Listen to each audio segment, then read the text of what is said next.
एका हिरव्यागार डोंगराच्या कुशीत एक गाव वसले होते. गावाच्या एका टोकाला जुने शिवमंदिर होते. त्या गावात सावित्री नावाची एक साधी, प्रेमळ आणि मनाने अतिशय श्रद्धाळू स्त्री राहत होती. काही वर्षांपूर्वी तिचे लग्न गावातील कष्टाळू आणि प्रामाणिक पुरुषाशी झाले होते. सावित्रीचा पती रोज पहाटे उठून महादेवाच्या मंदिरात जात असे. शिवलिंगावर जल अर्पण करूनच तो आपल्या दिवसाची सुरुवात करत असे. सावित्रीही त्याच्यासोबत अनेकदा मंदिरात जात असे. दोघेही मंदिराच्या पायऱ्यांवर बसून काही क्षण शांतपणे महादेवाचे नामस्मरण करेत. त्यावेळी सावित्रीला वाटायचे की तिच्या आयुष्यात महादेवांची कृपा सदैव आहे. पण नियतीला काहीतरी वेगळेच मान्य होते. एका वर्षी अचानक सावित्रीच्या पतीचे निधन झाले. एका क्षणात तिच्या आयुष्यातील आधारच नाहीसा झाला. सावित्रीच्या मनामध्ये मात्र सर्व काही रिकामे झाले होते. ज्या घरात पूर्वी तिच्या पतीच्या पावलांचा आवाज ऐकू यायचा, त्याच घरामध्ये आता भयान शांतता पसरली होती. पतीच्या जाण्यानंतर सावित्रीने स्वतःला दुर्दैवी समजायला सुरुवात केली. तिला वाटू लागले की तिच्या आयुष्यातील सर्व शुभ गोष्टी संपल्या आहेत. गावातील एखाद्या सणाची तयारी सुरू झाली की ती स्वतःला घरात बंद करून घेत असे. इतर स्त्रिया मंदिरात पूजा करण्यासाठी जाताना दिसल्या की सावित्री दूर उभी राहून त्यांच्याकडे पाहत असे. तिच्या मनात एकच प्रश्न असायचा, आता माझ्यासाठी या सगळ्या गोष्टींचा अर्थ तरी काय उरला आहे? अशाच दिवसात श्रावण महिना सुरू झाला. संपूर्ण गावात भक्तीचे वातावरण निर्माण झाले. पहाटेपासून मंदिरात घंटानाद होऊ लागला. स्त्रिया शिवलिंगावर जल अर्पण करत होत्या, बेलपत्र वाहत होत्या आणि ओम नमः शिवायचा जप करत होत्या. मंदिराभोवती भक्तांची गर्दी वाढत होती. पण सावित्री मात्र मंदिराच्या पायऱ्यांपर्यंत येऊन थांबत असे. ती आत जात नाही, दुरूनच हात जोडून महादेवांकडे पाहत असे आणि डोळ्यामध्ये पाणी आणून परत घरी जात असे. एके दिवशी झाले असे, सावित्री नेहमीप्रमाणे मंदिराच्या पायरीवर शांत बसली होती. मंदिरातील पूजा संपली आणि भक्तांची गर्दी हळूहळू कमी होत होती. तेव्हा मंदिराच्या मागील बाजूस राहणारे एक वृद्ध साधू तिच्याजवळ आले. त्यांनी विचारले, मुली, तू रोज मंदिरापर्यंत येतेस, पण महादेवांसमोर जात का नाहीस? सावित्रीने खाली मान घातली. तिच्या डोळ्यामध्ये अश्रू आले. ती म्हणाली, महाराज, माझ्या आयुष्यात आता काहीही शुभ उरलेले नाही. माझे पती या जगात नाहीत. मग मी महादेवांसमोर जाऊन काय मागावे? मला वाटते माझ्या नशिबातच दुःख लिहिले आहे. वृद्ध साधू म्हणाले, सावित्री, तुला एक गोष्ट सांगू का? महादेव भक्ताच्या वैवाहिक स्थितीकडे कधीच पाहत नाहीत. ते त्याच्या अंतःकरणाकडे पाहतात. ज्याच्या मनामध्ये खरी श्रद्धा आहे त्याच्यासाठी महादेवाचे दरवाजे कधीही बंद होत नाही. सावित्रीने आश्चर्याने त्यांच्याकडे पाहिले. तिच्या मनात पहिल्यांदाच हा विचार आला की कदाचित तीच स्वतःला महादेवांपासून दूर ठेवत होती. तिच्या पतीच्या निधनाने तिचे जीवन बदलले होते, पण महादेवांशी तिचे नाते संपले नव्हते. साधू पुढे म्हणाले, श्रावण महिना संपायला आता फार दिवस उरलेले नाहीत. या काळामध्ये तू महादेवांकडे संपत्ती, सुख किंवा गेलेले आयुष्य परत मागू नकोस. त्याऐवजी एक सेवा आणि संकल्प कर. साधूंचे प्रत्येक शब्द तिच्या मनात खोलवर उतरले होते. तिने आयुष्यभर महादेवांकडे आपल्या कुटुंबाच्या सुखासाठी प्रार्थना केली होती, पण आता तिच्याकडे मागण्यासाठी काहीच उरले नव्हते असे तिला वाटत होते. त्या रात्री ती आपल्या घराच्या अंगणात बसली होती. ती हळू आवाजात मनामध्येच म्हणाली, महादेवा, माझ्यासाठी आता सौभाग्य उरलेले नाही. माझे पती मला सोडून गेले, मग मी तुमच्याकडे काय मागावे? अचानक तिच्या मनात वृद्ध साधूंचे शब्द पुन्हा फिरले, तुझ्या मनातले दुःख महादेवांच्या चरणी ठेव.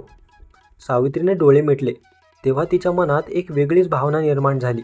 महादेवांकडे मागायचे म्हणजे नेहमी काहीतरी मिळवण्यासाठीच मागायचे नसते. कधी देवाकडे फक्त मन मोकळे करण्यासाठी जाता येते. पुढच्या सकाळी सावित्रीने एक छोटासा तांब्या घेतला. ती नदीकाठी गेली, स्वच्छ जल भरले आणि अनेक दिवसांनी पहिल्यांदा निर्भयपणे शिवमंदिराच्या दिशेने चालू लागली. तिच्या पावलांमध्ये अजूनही संकोच होता, मनात दुःख होते, पण त्या दुःखासोबत एक छोटीशी आशाही जन्माला आली होती. मंदिरात पोहोचल्यावर तिने महादेवाच्या शिवलिंगासमोर उभे राहून डोळे मिटले. तिच्या हातातील जल थरथर कापत होते. ती काही मागणार होती, पण शब्दच फुटत नव्हते. शेवटी तिने फक्त एवढेच म्हटले, महादेवा, मला माझे गेलेले आयुष्य परत नको, पण उरलेले आयुष्य कसे जगायचे याचा मार्ग मला दाखवा. तिने शिवलिंगावर जल अर्पण केले. काही दिवसांपूर्वीपर्यंत ज्या मंदिराच्या पायरीवर बसून ती स्वतःला एकटी आणि दुर्दैवी समजत होती, त्याच मंदिरात आता ती रोज पहाटे जाऊ लागली होती. तिच्या मनातील दुःख अजून पूर्णपणे गेले नव्हते, पण त्या दुःखाकडे पाहण्याची तिची दृष्टी आता बदलली होती. दररोज सकाळी ती नदीकाठी जात असे. नदीचे स्वच्छ पाणी तांब्यात भरून मंदिरात आणत असे. शिवलिंगासमोर काही क्षण शांत उभी राहून ती मनात म्हणत असे, महादेवा, मला माझ्या दुःखातून बाहेर पडण्याची शक्ती द्या. त्यानंतर ती शांतपणे घरी परतत असे. पण त्या दिवशी काहीतरी वेगळे घडणार होते. श्रावणाचा मध्य ओलांडून गेला होता. संध्याकाळी आकाशात काळे ढग जमले होते. गावात पावसाच्या सरी कोसळत होत्या. सावित्रीने घरातील दिवा लावला आणि त्यांच्या देवघरासमोर बसली. तिने डोळे मिटले आणि महादेवांचे स्मरण केले. सावित्रीने डोळे उघडले. रात्र खूप झाली होती. त्यावेळी मंदिरात कोणी जाण्याचे कारण नव्हते. तिने काही क्षण कान देऊन ऐकले. पुन्हा घंटानाद झाला. तिच्या मनात एक विचित्र ओढ निर्माण झाली. ती घराबाहेर पडली तर पाऊस थांबला होता. रस्त्यावर सर्वत्र पाणी साचले होते. सावित्री हळूहळू मंदिराकडे चालू लागली. मंदिरात पोहोचल्यावर तिला कोणीही दिसले नाही. सावित्रीने हात जोडले आणि त्या क्षणी तिला मनात एक आवाज ऐकू आला, सावित्री. ती घाबरून आजूबाजूला पाहू लागली, पण तिथे कोणीच नव्हते. पुन्हा तोच आवाज आला, श्रावण संपण्याआधी तुझे एक काम पूर्ण कर. सावित्रीच्या अंगावर काटा आला. ती महादेवाच्या शिवलिंगाकडे पाहतच राहिली. कोणते काम महादेवा? तिच्या तोंडून नकळत शब्द बाहेर पडले. मात्र यावेळी कोणतेही उत्तर आले नाही. फक्त मंदिरातील दिव्याची ज्योत क्षणभर मोठी झाली आणि पुन्हा पूर्वीसारखी शांत झाली. सावित्री बराच वेळ तिथे उभी राहिली. तिच्या मनात एकच प्रश्न फिरत होता, महादेवांनी मला कोणते एक काम करायला सांगितले आहे? दुसऱ्या दिवशी पहाटे ती वृद्ध साधूकडे गेली.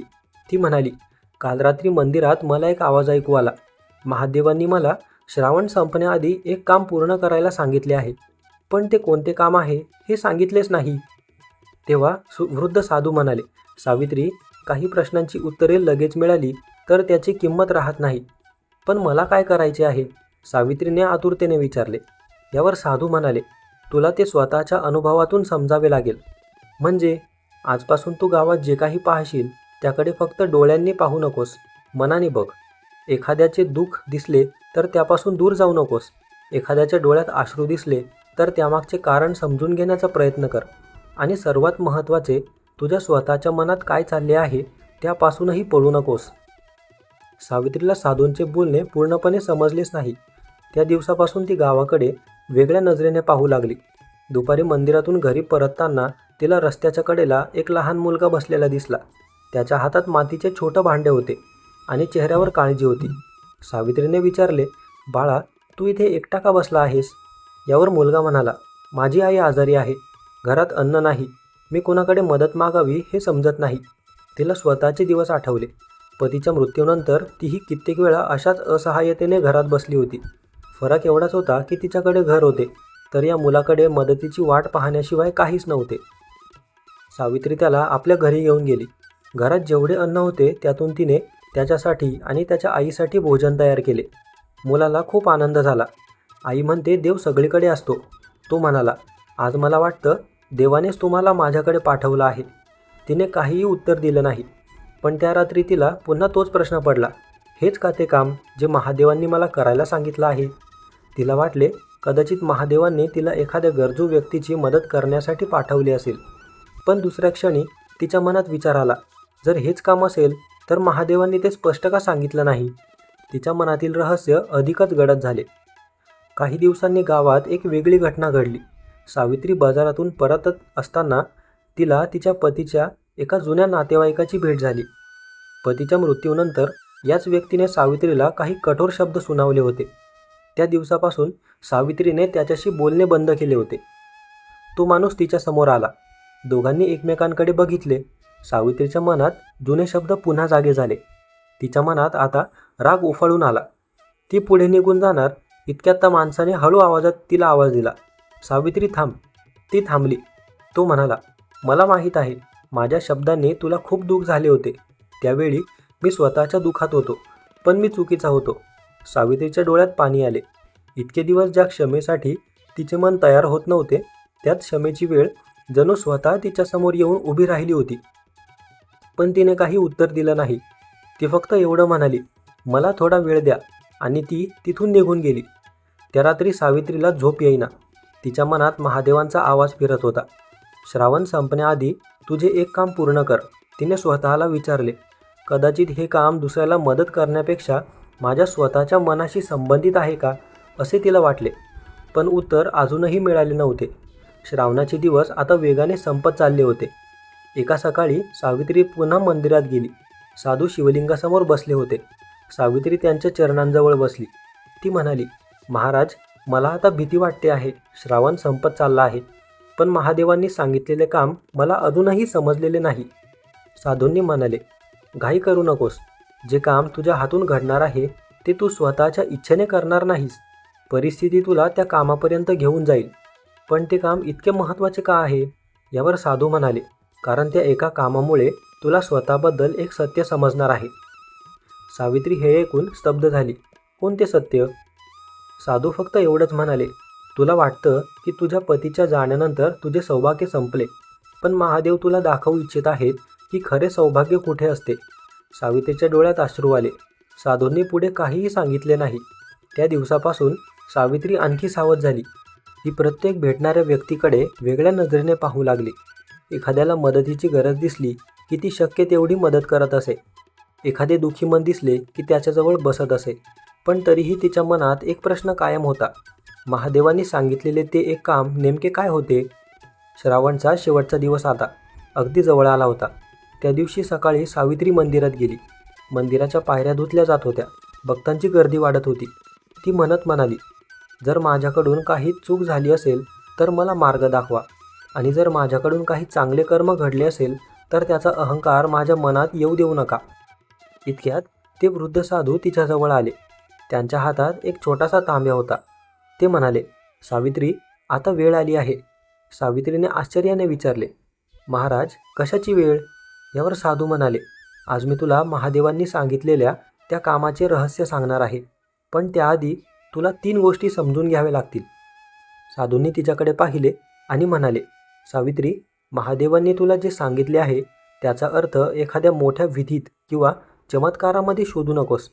त्या संदेशाचा संबंध तुझ्या मनाशी आहे, आणि आज मी तुला त्या संदेशातील 3 गोष्टी सांगणार आहे. सावित्री शांतपणे ऐकू लागली. साधूंनी हातातील तांब्यामधील जल शिवलिंगासमोर ठेवले आणि म्हणाले, पहिली गोष्ट आहे श्रद्धा.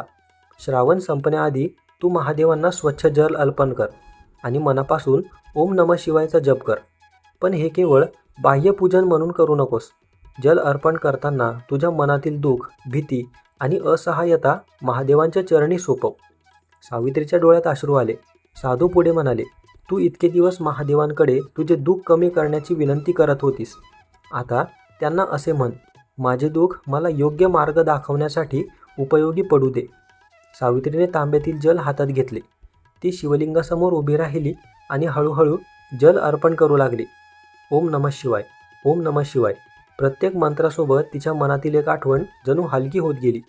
साधूने तिला थांबवले नाही. काही वेळाने सावित्री त्यांच्यासमोर परत येऊन बसली.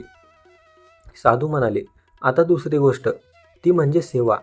तुझ्या सामर्थ्यानुसार एखाद्या गरजू व्यक्तीला अन्न दे, आवश्यक वस्तू दे, किंवा शक्य असेल तिथे आधार दे. यासाठी मोठी संपत्ती लागत नाही. मनापासून केलेली छोटी सेवा देखील मोठी असते. सावित्रीच्या मनात त्या वृद्ध स्त्रीचा आणि त्या लहान मुलाचा चेहरा आला. तिला जाणवले की महादेवांनी तिच्यासमोर त्या व्यक्तींना विनाकारण आणले नव्हते. तिने विचारले, म्हणजे मी ज्यांना मदत केली तेच माझ्या संकल्पाचा भाग होते का? साधू म्हणाले, कदाचित, पण लक्षात ठेव, सेवा करून स्वतःला मोठे समजणे ही सेवा राहत नाही. सेवा म्हणजे दुसऱ्याला मदत करताना त्याच्यावर उपकार केल्याची भावना मनात न ठेवणे. तिला स्वतःच्या मनातील एक सूक्ष्म अहंकार जाणवला. मी त्या व्यक्तीला मदत केली. साधू म्हणाले, तू कोणाला मदत केलीस असे समजू नकोस. समज, महादेवांनी तुला सेवा करण्याची संधी दिली. हे शब्द ऐकून सावित्रीच्या मनात एक वेगळी शांतता उतरली. पण साधू अजून थांबले नाहीत. ते म्हणाले, आता तिसरी गोष्ट सांगतो. मित्रांनो, पुढे जाण्याआधी कथा आवडल्यास व्हिडिओला लाईक करा. कमेंटमध्ये हर हर महादेव नक्की लिहा. हा व्हिडिओ तुमच्या मित्रमैत्रिणींपर्यंत व्हॉट्सॲपवर नक्की पोहोचवा. आणि अशाच नवनवीन माहिती आणि कथेसाठी संजीवनी मराठी चॅनलला सबस्क्राईब करायला मात्र विसरू नका. आणि हीच सर्वात कठीण आहे. मनातील कटुता सोड. ज्या व्यक्तीने तुला दुःख दिले, ज्याच्याबद्दल तुझ्या मनात राग आहे, त्याला क्षमा करण्याचा प्रयत्न कर. तिच्या मनात त्या नातेवाईकाचा चेहरा आला. साधू म्हणाले, क्षमा म्हणजे त्याने केलेली चूक विसरून जाणे नाही. क्षमा म्हणजे त्या चुकीमुळे स्वतःच्या मनाला आयुष्यभर जखमी ठेवू न देणे. ती म्हणाली, महाराज मी प्रयत्न करेन, पण एवढे जुने दुःख एका क्षणात कसे सोडू? साधू म्हणाले, एका क्षणात सर्व काही सोडावे अशी अपेक्षा नाही, पण आजपासून त्या दुःखाला धरून बसायचे नाही, एवढाच संकल्प कर. सावित्री काही वेळ शांत बसली. नंतर ती मंदिराबाहेर आली. मंदिराच्या पायऱ्यांवर उभी राहून तिने आकाशाकडे पाहिले. तिच्या मनात अनेक वर्षांचा राग होता, पण आज तिला जाणवले की तो राग ज्या व्यक्तीविरुद्ध होता त्यापेक्षा जास्त तो स्वतःलाच जाळत होता. तिने डोळे मिटले आणि मनामध्ये बोलली, महादेवा, ज्याने मला दुःख दिले त्याची चूक मी योग्य मानत नाही, पण त्या दुःखाला माझ्या उरलेल्या आयुष्याचा स्वामीही बनू देणार नाही. मी माझ्या मनाला त्या वेदनेपासून मुक्त करण्याचा प्रयत्न करते. त्यात संध्याकाळी ती त्या नातेवाईकाच्या घरी गेली. तो माणूस तिला पाहून खूपच आश्चर्यचकित झाला. सावित्री म्हणाली, तुमचे शब्द मला खूप दुःख देऊन गेले होते. मी ते इतकी वर्ष मनात ठेवले, पण आता मला समजले आहे की त्या आठवणींना धरून ठेवून माझेच आयुष्य दुःखी होत आहे. म्हणून आज मी तुम्हाला मनापासून क्षमा करण्याचा प्रयत्न करते. त्या व्यक्तीच्या डोळ्यामध्ये सुद्धा अश्रू आले. त्याने मान खाली घातली आणि म्हणाला, सावित्री, मला माफ कर. माझ्या शब्दांनी तुला जितके दुःख झाले त्याची जाणीव मला नव्हती. सावित्रीने काहीही मोठे बोलले नाही. तिने फक्त हात जोडले आणि परत मंदिराच्या दिशेने निघाली. रात्र गडद झाली आणि सावित्री झोपी गेली. पुन्हा एकदा तिला तेच दिव्य स्वप्न पडले. कैलास पर्वत तिच्या समोर होता. सभोवताली शुभ्र प्रकाश पसरला होता. डमरूचा मंद नाद ऐकू येत होता. समोर भगवान महादेव उभे होते. सावित्री त्यांच्या चरणी नतमस्तक झाली. महादेव म्हणाले, आता तुला त्या कामाचे रहस्य समजले आहे. सावित्रीने हात जोडले. महादेव पुढे म्हणाले, श्रावण संपण्याआधी तुला करायचे होते ते केवळ एक बाह्य कर्म नव्हते. तुला तुझ्या अंतःकरणात परिवर्तन घडवायचे होते. श्रद्धेने मला जल अर्पण करणे, आपल्या सामर्थ्यानुसार गरजूची सेवा करणे आणि मनामधील कटुता सोडून क्षमेचा मार्ग स्वीकारणे, ही 3 पावले तुझ्या मनाला पुन्हा प्रकाशाकडे घेऊन जाणारी होती. सावित्रीच्या डोळ्यात अश्रू आले. महादेवांनी तिच्याकडे करुणेने पाहिले आणि म्हणाले, आणि एक गोष्ट कायम लक्षात ठेव, विधवा असणे हा शाप नाही. सावित्रीने वर पाहिले. कोणत्याही स्त्रीचे सौभाग्य केवळ तिच्या पतीच्या अस्तित्वाने ठरत नाही. तिच्या अंतःकरणातील करुणा, तिची श्रद्धा, तिची सत्कर्मे आणि तिच्यातील माणुसकी हेच तिचे खरे सौभाग्य आहे. महादेव पुढे म्हणाले, तुझ्या जीवनात एक नाते संपले म्हणून तुझे संपूर्ण जीवन संपले असे होत नाही. तुझ्या दुःखाने तुला तोडण्याऐवजी दुसऱ्यांच्या दुःखाकडे पाहण्याची दृष्टी दिली. आता तुझे दुःख तुझी कमजोरी राहिलेले नाही, तेच तुझ्या करुणेचे कारण झाले आहे. सावित्रीने हात जोडून म्हटले, महादेवा, मला आता काहीही नको, फक्त माझ्या हातून सत्कर्म घडत राहू दे. महादेवांनी तिला आशीर्वाद दिला आणि सावित्रीची झोप उघडली. पहाट झाली होती. तिला जाणवले होते की महादेवांना कदाचित मोठ्या वस्तूंची गरज नसते, त्यांना आपल्या मनातील सत्याची गरज असते. हर हर महादेव. जय भोलेनाथ. धन्यवाद.